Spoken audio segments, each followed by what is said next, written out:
Good afternoon and welcome. Let's take a look at our top story that we are following you for this hour. Iran denied allegations that it was using a South Korean ship and its crew as hostages after it seized the tanker in the Gulf. However, Iran has been questioned as Tehran has expressed demand for $7 billion in funds and U.S. sanctions. Now, Iran has seized tanker Chemi and its 20-member crew near the strategic Strait of Hormuz. The tanker was carrying a cargo of more than 7,000 tons of ethanol when seized over what Iranian media say are pollution violations. The move is being seen as an attempt by Tehran to assert demands Joe Biden take place in the United States. Iran wants Biden to lift sanctions imposed by outgoing President Donald Trump.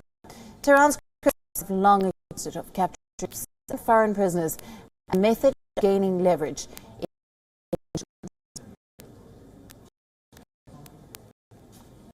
South Korea is now dispatching a delegation to Iran to seek the release of the tanker and its crew.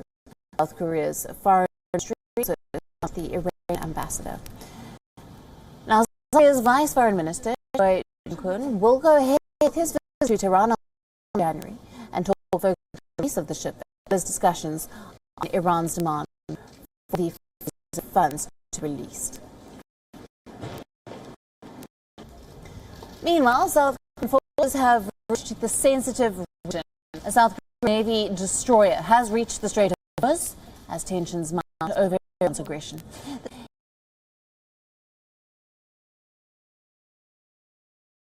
No indication that it will seek a military solution to the standoff. The seizing of the Korean ship is just the latest move of aggression by Tehran. On Monday, Iran had resumed enriching uranium once again, and this is a significant breach of the 2015 nuclear accord that was done to retaliate against Washington. The EU had withdrawn from the agreement in 2019 and reimposed sanctions against Tehran. Now, in another showcase of its military might on Tuesday, Iran began a massive military drone exercise. This is a large-scale drone-only drill that Iran is known to have conducted. Iran is also angry about the nuclear scientist, where Israel, an ally of the US.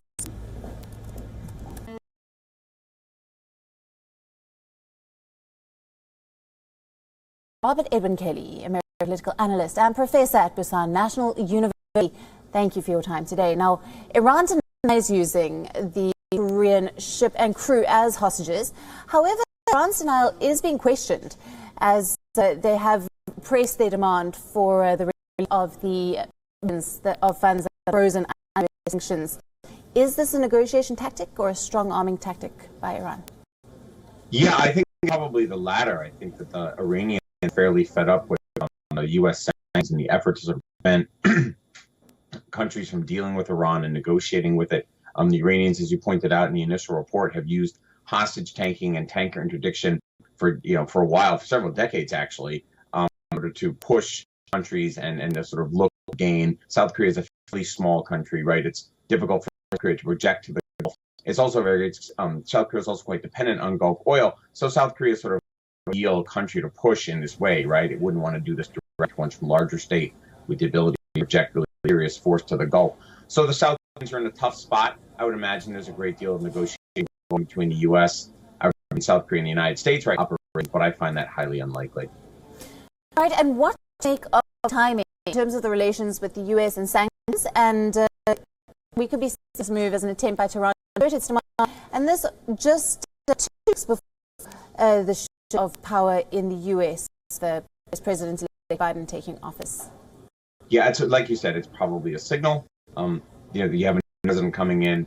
All kinds of countries that have poor relations with the United States want to send deterrent signals to the United States. They want to suggest that they're sort of tough, and the new administration can't bully them.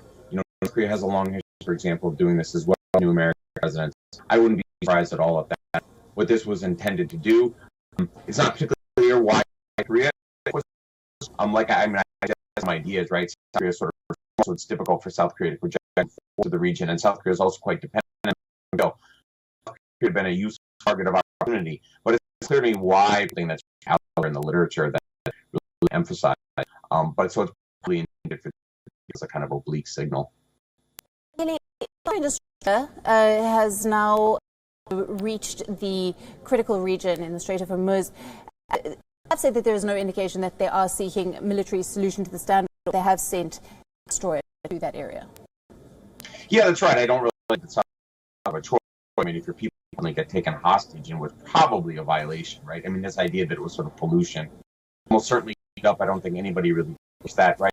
So the South Koreans are on the spot, right? I mean, it has to look like it's protecting its national to see some kind of show of force. But again, I would be really, really surprised if the South Koreans actually to go for this, and if they would want to coordinate it with powers in the region, the Western powers in the region, and the Saudis, the Americans, the Saudis, and so on. But that would be extraordinarily weak to try to liberate this vessel out in some way diplomatically. Dr. Kelly, thank you very much for bringing us your analysis of that situation there. WION now available in your country. Download the app now. Get all the news on the move.